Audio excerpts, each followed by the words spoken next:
La création au sens large, on a compris. Hein. Et en fait, c'est quoi la particularité de la création? Alors, on ne sait pas par qui. Hein. Il y en a qui pourraient dire Dieu, l'esprit, machin. Ok, la création. Ok. Bon. Alors, cette création, elle a une particularité. C'est qu'on n'y peut rien. C'est-à-dire que tu peux absolument rien foutre avec le. En fait, sa particularité, c'est qu'elle continue à exister obstinément, indépendamment du fait que tu sois d'accord avec ou pas. D'accord? C'est sa particularité, c'est qu'il n'y a aucune prise dessus. D'accord?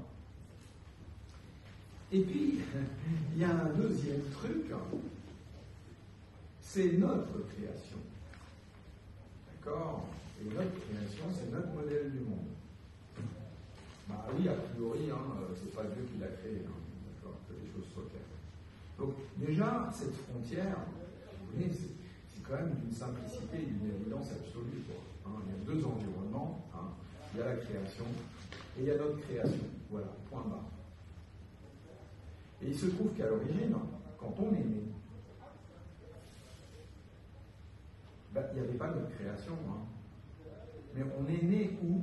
On est né dans la création de nos parents, qui eux-mêmes sont dans la création de la société, c'est-à-dire de la culture et de la civilisation. Donc ça fait une sacrée bulle étanche, je veux dire, pour être connecté à cette création qui est à l'extérieur. Vous vous rendez compte combien de couches de création humaine il y a entre déjà notre création, la création de notre famille, la création de la société et de l'humanité, et on appellera ça le niveau d'appartenance. Ça, c'est notre création. Et puis, vous avez la création des groupes d'appartenance qui nous ont permis de créer notre modèle. On n'est pas dans la merde. Donc, le gamin, il arrive au monde, pauvre gosse, il a sa pleine conscience, tout va bien, c'est une belle création de Dieu. Mais si vous êtes parent, vous en avez rien à foutre. C'est votre gosse à vous. C'est votre création à vous. D'accord? Et donc, du coup, qu'est-ce que vous allez faire? Vous allez contaminer ce pauvre gosse avec votre création à vous. Et on appelle ça l'éducation. C'est clair, c'est clair comme de l'eau de roche. Et le truc, c'est que ces deux créations ne sont pas de nature, elles n'ont pas la même nature. D'accord? Elles sont aussi, on va dire, incompatibles que l'eau et l'huile. Donc la création, c'est de la flotte. Notre création, c'est de l'huile. Donc voilà, il y a l'étanchéité entre les deux. D'accord? Donc ce qui veut dire que ça sert strictement à rien d'essayer d'explorer, de découvrir la création, je veux dire, au travers de la nôtre. C'est pas possible. Elles sont incompatibles, c'est de l'huile et de l'eau. C'est ce qui a fait dire à Socrate, je ne sais quelque chose, c'est que je ne sais rien. Pourquoi? C'est parce que la connaissance, la nôtre, humaine et autres, elle ne peut pas sortir du langage. Le langage, c'est le langage, c'est un univers en soi. D'accord? Et leur nature est totalement incompatible. Pourquoi? C'est parce que la création, elle est analogique. C'est des ondes, c'est des fréquences. Et notre création, elle est digitale. C'est des mots. D'accord? Ça ne veut pas dire qu'elle est inutile, notre création. Mais elle est utile dans le monde matériel. Elle est utile pour créer des choses, pour fabriquer des choses, pour fonctionner, etc. Mais voilà, chaque outil a ses limites et ses finalités. On ne peut pas aller chercher et découvrir les mystères de l'univers avec ce truc. C'est pas adapté pour. Donc il faut, le seul moyen d'y arriver, c'est pas le langage, c'est la conscience. Il faut revenir en conscience principale. D'accord? Alors, la bonne nouvelle, c'est quoi? C'est que nous, on est un système hybride. Parce qu'on a les deux. On a de l'analogique et du digital, puisque notre corps, c'est une création, et elle fait partie de la création, donc elle fonctionne en mode analogue, et c'est pour ça qu'on a un système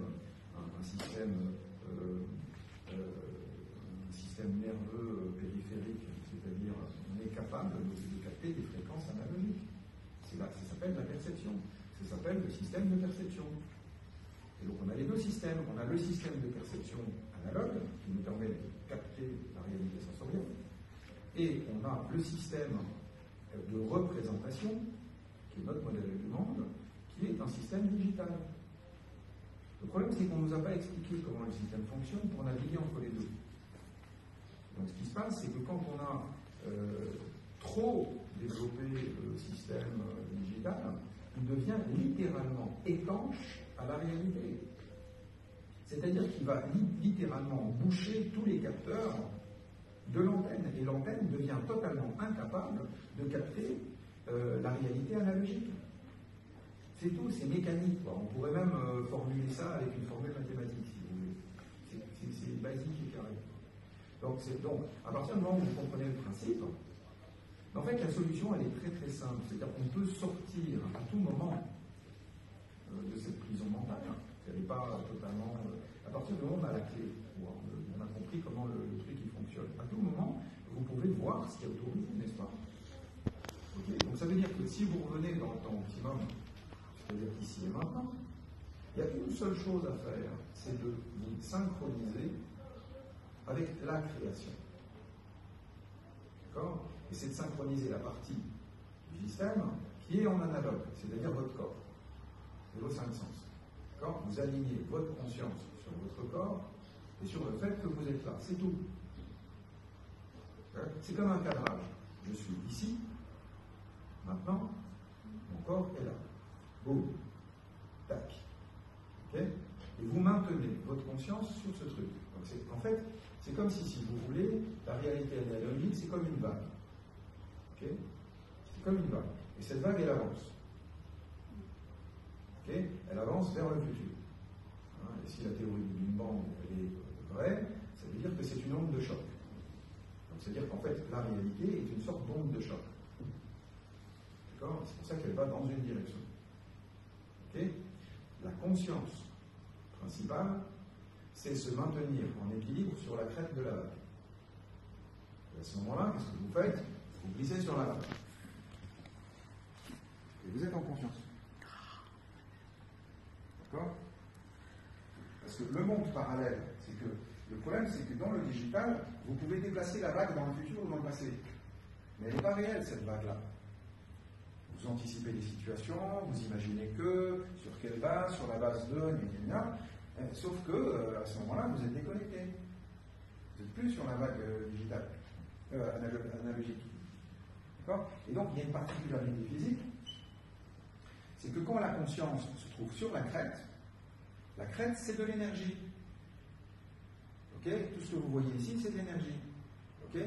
Et la conscience, c'est aussi de l'énergie. Et donc, quand vous faites énergie plus énergie, qu'est-ce qui se passe? Le truc, il commence à rayonner. Et ça, c'est le mécanisme de développement de la conscience. Ça veut dire quoi? Ça veut dire que la création est une sorte de réacteur.